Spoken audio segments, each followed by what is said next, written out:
কর্মজীবন এবং কর্মস্থল দুটিই সুন্দর হয়ে ওঠে ভালো সহকর্মীদের জন্য। মানে দেখা গেছে যে হোক সে লিডার বা হোক সে সহকর্মী, তারা যদি ভালো হয় সেক্ষেত্রে যদি কোনো ভুলও থেকে থাকে, যদি কোনো কাজ নাও পেরে থাকে মানুষ, সে কিন্তু খুব সুন্দর মতো কাজটা করে ফেলতে পারে। দেখা গেছে যে কোনো একটা ভুল হতেই পারে নতুন কাজে। সেক্ষেত্রে যদি ভালো সহকর্মী বা ভালো লিডার থেকে থাকে সেক্ষেত্রে কিন্তু জিনিসটা ওভারকাম করে ফেলা যায় এবং খুব সুন্দর মতো কাজটা করে ফেলা যায়। মানে মানুষ নতুন হোক পুরাতন হোক সেটা বড় কথা না।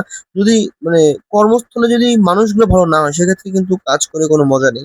মানে দেখা গেছে যে কোনো একটা ভুল হইছে, সে সেটা বড়াই করে আরো খারাপ কিছু করতে যাচ্ছে বা আরো কিছু করতেছে। যদি ভালো সহকর্মী হয় সেক্ষেত্রে কিন্তু কোনো চিন্তার কথা না।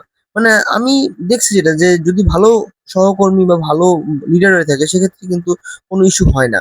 কারণ সবাই তো আর একরকম কাজ পারে না। আর নিউ জায়গায় নিউ কাজ করতে গেলে একটু ঝামেলা হবেই। তো যদি ভালো সহকর্মী থেকে থাকে তাহলে কিন্তু কোনো ইস্যু নেই। দেখা গিয়েছে যে তুমি আরো জায়গায় কাজ করেছো, এর আগে অনেক জায়গায় কাজ করে আসছো, কিন্তু তুমি বর্তমানে যেখানে কাজ করছো সেখানকার ডেকোরাম, সেখানকার সিস্টেম ভিন্ন। সেক্ষেত্রে মানে তোমার রানিং যারা সিনিয়র আছে বা যারা আগে ছিল বা নতুন যারা আসবে, সবার সঙ্গে ভালো সম্পর্ক বজায় রাখতে হবে।